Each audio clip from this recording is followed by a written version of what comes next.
Hello students, स्वागत है आपका आईसीटी वर्चुअल क्लासेस में। मैं हूं कविता, आपकी बायो टीचर। उम्मीद करती हूं आप सभी अच्छे होंगे और स्वस्थ होंगे। तो क्लास हम स्टार्ट करने जा रहे हैं अपना चैप्टर, और चैप्टर का नाम है मॉलिक्यूलर बेसिस ऑफ इनहेरिटेंस। तो यहाँ पर हम बात कर रहे हैं कि डीएनए जो है उसकी रेप्लिकेशन कैसे होती है। तो आइए स्टार्ट करते हैं हम टॉपिक और पढ़ लेते हैं यहाँ पे। चलिए, प्रॉपर्टीज के बारे में बात चल रही थी कि जो जेनेटिक मटेरियल है उसकी क्या प्रॉपर्टी होती है। उसमें पहली जो प्रॉपर्टी है हमने कहा रेप्लिकेशन, हमने इसमें पढ़ा था। It should be able to replicate, यानी कि जो जेनेटिक मटेरियल है उसमें रेप्लिकेट या उसमें अपनी प्रतिकृति बनाने की या उसमें अपनी कॉपी बनाने की क्षमता होनी चाहिए, और इसी बारे में हमने बात की थी। तो ये हमने प्रीवियस लेक्चर में पढ़ा है, जिसमें एक बार हम यहाँ पे क्या कर लेते हैं, रिवाइज कर लेते हैं। हमने कहा ये हमारे पास डीएनए आता है, डीएनए का डबल स्ट्रैंड है। अब डीएनए को यहाँ पर तोड़ने के लिए या डीएनए के डबल स्ट्रैंड जो है उसे सेपरेट करने के लिए, ठीक है, तोड़ना नहीं होगा, सेपरेट करना होगा। तो हमने कहा कि क्योंकि ऐसा नहीं होता है कि डीएनए ने अपनी कॉपी बनाई और इससे एक और कॉपी बन गई, ऐसा नहीं होता है। ये जो स्ट्रैंड है आपने कहा ये और दोनों स्ट्रैंड सेपरेट होते हैं। ये टेम्पलेट डीएनए होगा, ये भी टेम्पलेट डीएनए होगा। इस टेम्पलेट डीएनए में नया स्ट्रैंड जुड़ेगा, इस टेम्पलेट डीएनए में नया स्ट्रैंड जुड़ेगा, और ये क्या करेंगे, अलग अलग दो डीएनए का फॉर्मेशन यहाँ पर करेंगे। ठीक है, तो यहाँ पर आपके पास आते हैं सबसे पहले ए डीएनए प्रोटीन। ठीक है, ये प्रोटीन क्या करती है, जिस जगह से डीएनए के स्ट्रैंड को सेपरेट करेगी उसे हम कहते हैं ओआरआई या ओरिजिन ऑफ रेप्लिकेशन, यानी कि यहाँ से ही क्या होगा, रेप्लिकेशन का ओरिजिन होगा। साइट को अगर हम देखें तो ये साइट को कौन सी चूज करती है, जहाँ से एडेनिन जो है वो थाइमिन से जुड़ा होगा, क्योंकि एडेनिन और थाइमिन के बीच में डबल हाइड्रोजन बॉन्ड होते हैं, तो इसीलिए डबल बॉन्ड को सेलेक्ट करेगा। और डबल बॉन्ड को क्योंकि तोड़ना क्या होता है, इजी होता है, तो यहाँ पर ये क्या करता है, यहाँ पे जो स्ट्रैंड है उन्हें सेपरेट करना शुरू करेगा। जब ये स्ट्रैंड को सेपरेट करना शुरू करेगा तो इस प्रकार से बबल बन जाते हैं, और इसको हम रेप्लिकेशन बबल कहते हैं। ठीक है, ये जो बबल बन जाते हैं ये रेप्लिकेशन बबल्स हैं। अब ये दोनों स्ट्रैंड वापस आने की कोशिश करते हैं, जुड़ने की कोशिश करते हैं, लेकिन हमें इसे जोड़ना नहीं है। तो इस फर्दर अटैचमेंट को रोकने के लिए यहाँ पे एसएसबी का यूज होता है, जिसे हम सिंगल स्ट्रैंड बाइंडिंग प्रोटीन कहते हैं। हो सकता है आपकी बुक में ना किया गया हो, लेकिन आप लोग इसे नोट करेंगे और याद करेंगे, क्योंकि हायर क्लासेस में आपके पास ये सारे नाम आएंगे। अब यहाँ पर रेप्लिकेशन बबल में एसएसबी होता है, जो कि इन्हें क्या करता है, फर्दर अटैचमेंट से रोकता है। नेक्स्ट स्टेप में क्या होगा, नेक्स्ट स्टेप में हमने कहा कि आपके बुक में जो रेप्लिकेशन बबल है उसे पूरा ना दे करके हाफ दिया गया है, जिसे रेप्लिकेशन फॉर्क के नाम से हम जानते हैं। अब रेप्लिकेशन फॉर्क में हमने कहा क्या होगा, सिंगल स्ट्रैंड आ गए हैं, अब यहाँ पे नाइट्रोजनस बेस जो है वो ऐड होंगे, और इस प्रकार से इसमें भी एक नया स्ट्रैंड जुड़ेगा, इसमें भी एक नया स्ट्रैंड जुड़ेगा, और ये जोड़ने का काम जो करता है वो करेगा आपका डीएनए पॉलीमरेज। ठीक है, तो डीएनए पॉलीमरेज यहाँ पर क्या करेगा, नाइट्रोजनस बेस को ऐड करेगा और नई स्ट्रैंड का फॉर्मेशन करेगा। लेकिन डीएनए पॉलीमरेज जो है वो नया डीएनए किससे बना रहा है, ये जो टेम्पलेट डीएनए, इसे हमने टेम्पलेट डीएनए कहा है। ये टेम्पलेट डीएनए है, ये टेम्पलेट डीएनए, यानी कि ओरिजिनल जो डीएनए है उसे टेम्पलेट डीएनए कहेंगे, और उसी में नया डीएनए बनेगा। तो जो डीएनए पॉलीमरेज है ये कहाँ से नया डीएनए बनाएगा, किसको यहाँ पे किसके बेसिस पे बनाएगा, आपने कहा डीएनए के बेसिस पे बनाएगा, तो इसका नाम क्या होगा, डीएनए डिपेंडेंट डीएनए पॉलीमरेज।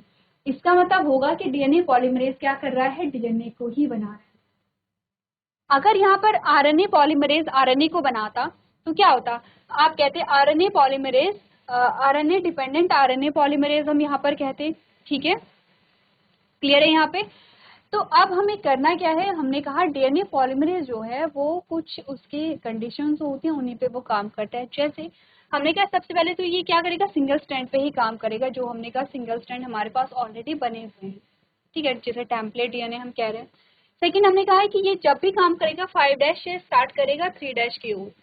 जब भी नया स्ट्रैंड बनाएगा तो 3' से यहाँ पर क्या करेगा, ये जो 5' से 3' की ओर बनाएगा, क्या करेगा, 5' से 3' की ओर बनाएगा।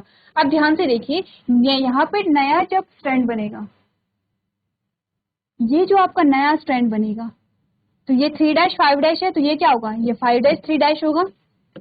तो हमने कहा कि ये जब भी स्ट्रैंड बनाएगा 5' से 3' की ओर बनाएगा। तो यहाँ पर ये क्या है, 3' 5' है। इट मीन्स कि नया जो स्ट्रैंड होगा वो क्या होगा, 5' 3' होगा। तो ये स्ट्रैंड कहाँ से बनाएगा, यहाँ से। तो ऊपर वाला स्ट्रैंड कहाँ से शुरू हो रहा है, 5' से शुरू हो रहा है इस ओर, और नीचे वाला जो स्ट्रैंड है वो यहाँ से शुरू हो रहा है जो 5' से 3' की ओर है। इसकी जो डायरेक्शन है वो 5' to 3' यहाँ पर रहती है। दूसरी कंडीशन ये है। तीसरी कंडीशन है कि रेप्लिकेशन जो स्टार्ट होगी वो डबल स्ट्रैंड से स्टार्ट होती है। ठीक है, उसके लिए क्या चाहिए होगा, डबल स्ट्रैंड चाहिए होगा। तो डबल स्ट्रैंड यानी कि अभी तो हमने कहा कि सिंगल स्ट्रैंड पे काम करेगा, हमने कहा हाँ ठीक है सिंगल स्ट्रैंड पे काम करेगा, लेकिन शुरू करने के लिए, शुरुआत करने के लिए इसे डबल स्ट्रैंड चाहिए होगा। ठीक है, सिंगल स्ट्रैंड से ये शुरुआत नहीं करेगा। तो इसी के साथ हमने एक और चीज पढ़ी थी, हमने कहा था ये स्ट्रैंड है, इसी प्रकार का स्ट्रैंड आपने अपनी जो बुक है उसमें भी देखा होगा। ये जो स्ट्रैंड है इसमें हमने कहा कि क्या होता है, जो आरएनए प्राइमेज है वो यहाँ पे आरएनए का फॉर्मेशन करता है। ठीक है, एक ये वाला जो सेगमेंट है इसमें क्या होगा, आरएनए का फॉर्मेशन होगा। कौन करेगा, आरएनए प्राइमेज इसका फॉर्मेशन यहाँ पर करता है। क्योंकि यहाँ से अब यहाँ पे डबल स्ट्रैंड आ गया है। ठीक है, क्योंकि यहाँ से अब क्या करेगा, डीएनए पॉलीमरेज पूरे स्ट्रैंड का फॉर्मेशन करेगा। तो इस पीस ऑफ आरएनए को, इस पीस ऑफ आरएनए या सेगमेंट ऑफ आरएनए को क्या कहा जाता है, प्राइमर कहा जाता है। और इसी प्रकार से आपने कहा यहाँ पे भी क्या होगा, जो डबल स्ट्रैंड है उसका फॉर्मेशन होगा।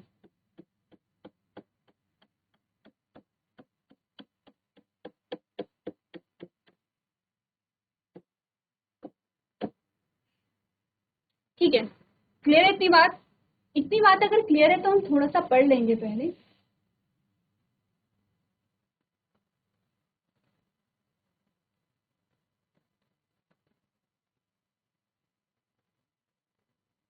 ठीक है, इतनी चीजें हम थोड़ा सा पहले पढ़ लेंगे, इतनी चीजें अगर आपको समझ में आ गई है तो। हमने कहा कि रेप्लिकेशन स्कीम और replication of DNA term as a semi conservation replication was proposed by Watson and Crick in 1953. According to it, the two strands would separate and act as a template for the synthesis of a new complementary strand. And after replication, each DNA molecule would have one parent and one newly synthesized strand. आपने कहा DNA की प्रतिकृति के लिए प्रतिकृति योजना, जिसे अर्ध संरक्षित डीएनए प्रतिकृति कहा जाता है, वॉटसन एंड क्रिक के द्वारा 1953 में प्रस्तावित की गई थी। इसके अनुसार जब दो स्ट्रैंड अलग हो जाएंगे और नए पूरक स्ट्रैंड के संश्लेषण के लिए एक टेम्पलेट के रूप में कार्य करेंगे, और प्रतिकृति के बाद प्रत्येक डीएनए अणु एक पैतृक और एक नए संश्लेषित स्ट्रैंड यहाँ पर आपको मिलेंगे। ठीक है, ये चीजें हमने डिस्कस कर ली थी। एक बार आप लोग ये जो पॉइंट थी इन्हें पढ़ लें। चलिए आगे बढ़ते हैं और नेक्स्ट के जो पॉइंट है उनमें क्या क्या चीजें हमें समझा रखी हैं उसके बारे में बात करते हैं। आपने कहा NTS and human cell.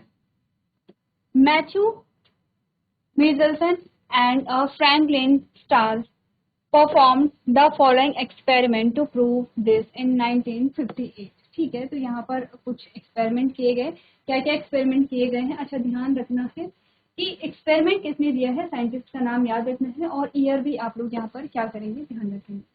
Experiment को समझते आपने कहा E coli was grown in a medium containing a 50 NH4C1 as the only nitrogen source for many generation. ठीक है, ई कोलाई को क्या किया है, एक मीडियम में यहाँ पर कल्चर कराया गया है 50 and got incorporated into a newly synthesized DNA and other nitrogen containing compounds. ठीक है, this heavy DNA molecule could be distinguished from the normal DNA by a centrifugation in a calcium chloride density gradient. They then transferred the cells into a medium with a normal 14 NH4Cl and took samples at a various defined intervals as the cells multiply and extracted the DNA that remained as a double-strand helical. DNA samples were separated independently on a scale gradient to measure the DNA density. ठीक है, यहाँ पर एक किसकी बात की गई है, एक एक्सपेरिमेंट की बात की गई है। डीएनए की जो रेप्लिकेशन है क्या कंप्लीट हो गई है, कुछ और हमारे पास पॉइंट्स आएंगे जिनके बारे में हम डिस्कस कर लेंगे। उससे पहले आप यहाँ पर एक जो एक्सपेरिमेंट है उसके बाद हम बात कर लेंगे। आपने कहा प्रतिकृति के बाद प्रत्येक डीएनए अणु एक पैतृक और एक नए संश्लेषित स्ट्रैंड यहाँ पर होता है, इतनी तक की बात हो गई थी। टेम्पलेट डीएनए में एक नया स्ट्रैंड आया है और एक और टेम्पलेट डीएनए में एक नया स्ट्रैंड आया है, यहाँ तक की बात हुई थी। प्रायोगिक प्रमाण के डीएनए अर्धसंरक्षी के रूप में प्रतिकृति करता है। आपने कहा ये प्रमाण जो कि बताता है कि डीएनए में रेप्लिकेशन होती है, आपने कहा पहले ई कोलाई से, बाद में उच्च जीवों जैसे कि पौधे और मानव कोशिकाओं से आता है। आपने कहा मैथ्यू मेसेल्सन एंड फ्रैंकलिन स्टार्लैंड ने 1958 में साबित करने के लिए निम्नलिखित प्रयोगों को यहाँ पर किया है, जिसमें उन्होंने ई कोलाई को 15NH4 युक्त माध्यम में उगाया था। C1 कई पीढ़ी से नाइट्रोजन एकमात्र स्रोत रहा है। 15N नव संश्लेषित डीएनए और अन्य नाइट्रोजन युक्त यौगिकों में शामिल हो गया। इस भारी डीएनए अणु को सीजियम क्लोराइड घनत्व ढाल में सेंट्रीफ्यूजेशन के द्वारा सामान्य डीएनए से अलग किया जा सकता है और फिर उन्होंने कोशिकाओं को सामान्य 14NH4 वाले माध्यम में स्थानांतरित किया और कोशिकाओं के गुणा यानी मल्टीप्लाई होने पर विभिन्न निश्चित अंतरालों पर नमूने के लिए और डीएनए को निकाला जो दोहरे स्ट्रैंड वाले हेलिक्स के रूप में रहे हैं। डीएनए घनत्व को मापने के लिए डीएनए नमूनों को एक CH-Cl ग्रेडियंट पर स्वतंत्र रूप से अलग किया गया था। ठीक है, next is the DNA that was extracted from a culture 1 generation after 20 minutes after the transfer from a 15N to 14N medium had a hybrid or a intermediate density. DNA extracted from the culture after another generation after 14 minutes was composed to equal amount of this hybrid DNA and of a light DNA. Very similar experiments were carried out by a Taylor and a Collages on a VCA faba यानी कि फाबा beans होते हैं using radio activity thymidine and a same result. That is DNA replicates a semi-conservatively were obtained as a earlier experiment. आपने कहा 15N से 14N माध्यम में स्थानांतरण की एक पीढ़ी यानी कि 20 मिनट बाद कल्चर से निकाले गए डीएनए में हाइब्रिड या मध्यवर्ती घनत्व था। टेलर और सहकर्मियों द्वारा रेडियोधर्मी थामिन का उपयोग करके वीसिया फाबा पर बहुत ही सामान्य प्रयोग किए गए और वही परिणाम यानी डीएनए अर्धसंरक्षी रूप में प्रतिकृति बनाता है जो पहले के प्रयोगों में प्राप्त हुए थे। तो ये जो आपका एक्सपेरिमेंट है ये हमने जस्ट रीड किया है, एक बार आप लोग इसे पढ़ेंगे तो आपको चीजें समझ में आ जाएंगी। मेन है कि रेप्लिकेशन कैसे हो रहा है इस बारे में आपको ध्यान रखना है। ठीक है, मेन है कि यहाँ पर जो रेप्लिकेशन है वो कैसे हो रहा है उसको समझना यहाँ पर जरूरी है। एक बार आप लोग ये पढ़ लेंगे और बाकी के जो रेप्लिकेशन के पॉइंट्स हमारे बचे हैं उसे हम यहाँ पे कंप्लीट कर लेंगे।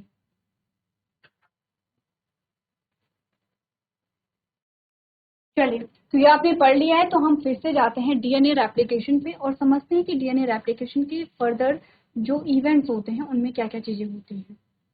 चलिए, यहाँ तक की बात हो गई है। अब इससे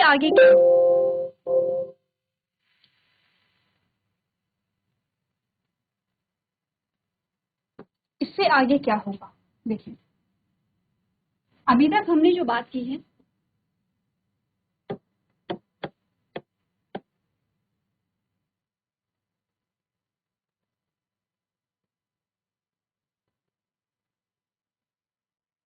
वो इतनी बात की थी। ठीक है,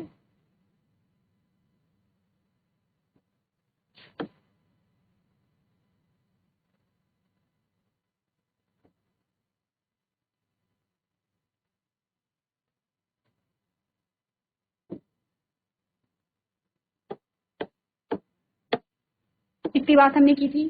फिर हमने कहा था कि यहाँ पर क्या बने हैं, सबसे पहले प्राइमर आते हैं, ये प्राइमर होगा। अच्छा, सबसे पहले तो हम ये लिखेंगे 5' 3' है, 3' और 5' है, क्योंकि हमने कहा डीएनए पॉलीमरेज कहाँ से करते हैं, 5' से शुरू करते हैं, तो ये 5' यहाँ से आएगा, 5' ये शुरू होगा और 3' इधर को आएगा।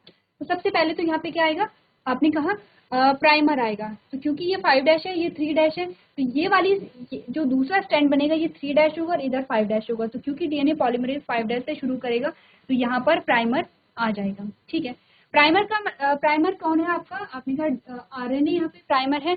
आरएनए प्राइमर है तो इट मीन्स कि आप इतना जानते हैं डीएनए और आरएनए में आपने कहा प्यूरिन होता है और पिरिमिडीन होता है। प्यूरिन में एडेनिन एंड ग्वानिन होता है और इसमें क्या होता है यहाँ पे थाइमिन एंड साइटोसिन होता है। In case of RNA in case of RNA, अगर हम बात करें, ये तो किसकी बात है, डीएनए की बात है। अगर हम आरएनए की बात करें, आरएनए में आपने कहा कि यहाँ पे थाइमिन की जगह क्या होगा, यूरेसिल होगा, और साइटोसिन आपका सेम रहता है, ठीक है, ये आपका सेम रहता है।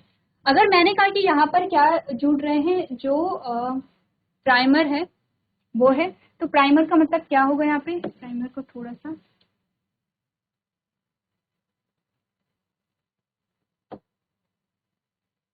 ये है प्राइमर।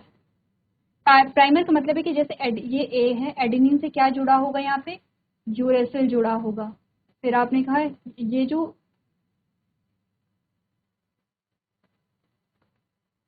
यहाँ पर जो आपने कहा,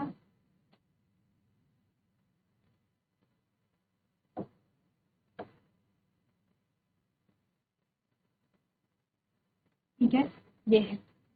आपने कहा कि यहाँ पर क्या होगा, हमेशा जो एडेनिन है, एडेनिन से थाइमिन जुड़ता है, लेकिन अगर हम बात करें कि इसके बारे में, अगर आरएनए के बारे में बात करें, तो आरएनए में क्या होगा, एडेनिन से क्या जुड़ेगा, यहाँ पे यूरेसिल जुड़ेगा, ठीक है। तो आपने कहा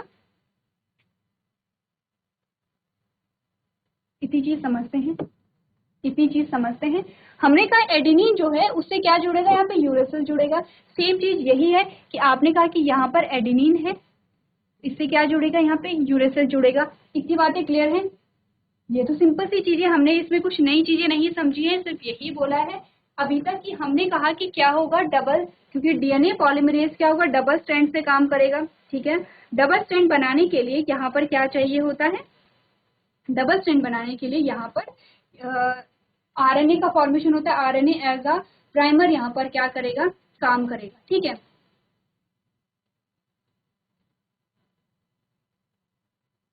ठीक है, तो वैसे ही अब हमने कहा कि ये जो आपके क्या आते हैं,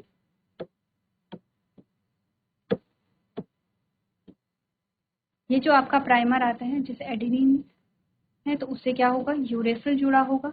अब ऐसे ही मैं यहाँ पे पूरा लिख देती हूँ, जैसे कि यहाँ पर क्या है, थाइमिन है तो इससे क्या जुड़ा होगा, एडेनिन जुड़ा होगा। ये थाइमिन है, इससे एडेनिन जुड़ा होगा। एडेनिन है तो इससे क्या जुड़ा होगा, यहाँ पे यूरेसिल जुड़ा होगा। तो आपने कहा ये प्राइमर है। अब प्राइमर के आगे फिर क्या होता है, यहाँ पर आरएनए से आगे क्या बनता है, डीएनए बनता है। सेम यहाँ पर भी क्या बनेगा, डीएनए बनेगा, ठीक है। तो ये 5 डैश और ये 3 डैश हो गया है, और ये 3 डैश और ये 5 डैश हो गया है। ये तो हमने बात की थी। आगे क्या होता है कि यहाँ पर एक और प्रोटीन आती है जिसे हम क्या कहते हैं, हेलिकेज कहते हैं। और वो करती क्या है, यहाँ पे उसका काम क्या होता है, हेलिकेज करेगा क्या यहाँ पे, ये जो, क्योंकि यहाँ पे डबल बॉन्ड बने हुए हैं इस प्रकार से, ये जो स्ट्रैंड है ये सेपरेट नहीं हुए हैं, ये यहाँ पर क्या है, जुड़े हुए हैं। हेलिकेज क्या करता है कि इनको खोलते हुए चले जाता है। जैसे जैसे ये इन्हें खोलते हुए चलेगा, वैसे वैसे स्टैंड खुलेंगे, जैसे जैसे स्टैंड खुलेंगे वैसे वैसे ये जो न्यू न्यू स्टैंड है ये पीछे की ओर चलते जाएंगे। इट मीन्स कि पूरा जो डीएनए है वो रेप्लिकेट होता चला जाएगा। अभी तक क्या बात चल रही थी, सिर्फ इतनी बात चल रही थी। अब जैसे जैसे ये खुलता चला जाएगा वैसे वैसे डीएनए पूरा रेप्लिकेट होगा। तो अगर ये खुलेगा तो ये हम इसे कैसे बनाएंगे, इतना ये खुल गया है, इसके कंपैरिजन में आपने कहा ये इतना क्या हो गया है, खुल गया है, ठीक है। अब यहाँ पे कुछ चीजें आती हैं, ध्यान रखिए, डीएनए पॉलीमरेज हमेशा 5 डैश टू 3 डैश में काम करेगा। तो अभी तक हमने जो समझा वो इतना समझा कि ये तो है आपका प्राइमर, ये भी है यहाँ, ठीक है, ये इसका प्राइमर है, और इसका प्राइमर यहाँ पर आ रखा है, क्योंकि यहाँ तक की बात हुई है। क्योंकि क्या है, ये अभी यहाँ तक था, इसके बाद हेलिकेज ने क्या किया है, इसे ओपन किया है। यहाँ पर आप हेलिकेज का नाम लिख लेंगे, हेलिकेज। हेलिकेज ने क्या किया है, इसे खोला है एज अ सीजर। अब आप ऐसा समझिए कि 2 स्टैंड है और आप सीजर से उसे काट रहे हैं और वो स्टैंड खुल रहे हैं, कुछ वैसा ही काम यहाँ पे किया जाता है। तो आपने कहा कि एक प्राइमर तो यहाँ पर है, एक प्राइमर तो यहाँ पर है, एक प्राइमर यहाँ पर है, ठीक है। उसके बाद क्या बने थे, आपने कहा जो डीएनए है वो नया डीएनए ये बना था और इसका नया डीएनए ये बना था। तो ये था 5 डैश, ये था 5 डैश, 3 डैश, 3 डैश, 5 डैश। नए जो स्ट्रैंड है उनके लिए क्या था, 5 डैश ये है और 3 डैश ये है। इसके लिए 3 डैश ये है और 5 डैश ये है, ठीक है। क्लियर है इतना।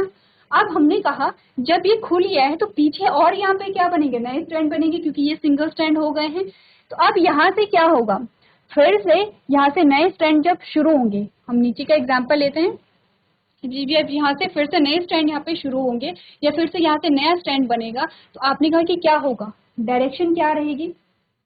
अगर नए स्ट्रैंड को डिफरेंट कलर में दिखा देते हैं फॉर एग्जाम्पल, ठीक है, अगर ये नया स्ट्रैंड यहाँ पर बनेगा, इसकी डायरेक्शन क्या है, क्योंकि ये 5' है यहाँ पर, ठीक है, तो इसके लिए 3' क्या होगा, जैसे 3' है तो इसके लिए ये 5' है। अब ये जो है आपने कहा इसके लिए, क्योंकि ये 5' to 3' है, इसके लिए 3' to 5' क्या होगा, समझ रहे हैं, हमने कहा है कि ये इतना फ्रेगमेंट बना है, इसके लिए ये 3' है और ये 5' है, ये 3' है और ये 5' है, ठीक है। तो जब यहाँ पर हमने देखा कि क्योंकि ये 3' था, ये 5' था, तो जो यहाँ पे बनने की जो प्रोसेस थी या जो डायरेक्शन थी वो इधर को थी। अब स्टैंड और बन गया है इस प्रकार से, इसकी डायरेक्शन बताइए कि ये 5' to 3' होगा या क्या होगा, एक बार डायग्राम देखिए और बताइए कि आगे कि इसके लिए ये क्या होगा। आपको साइड बतानी है, 5' to 3' होगा या 3' to 5' होगा। तो चलिए एक बार आप लोग देखेंगे कि जब यहाँ पे नए फ्रेगमेंट जुड़ते हैं तो उनकी डायरेक्शन क्या होती है।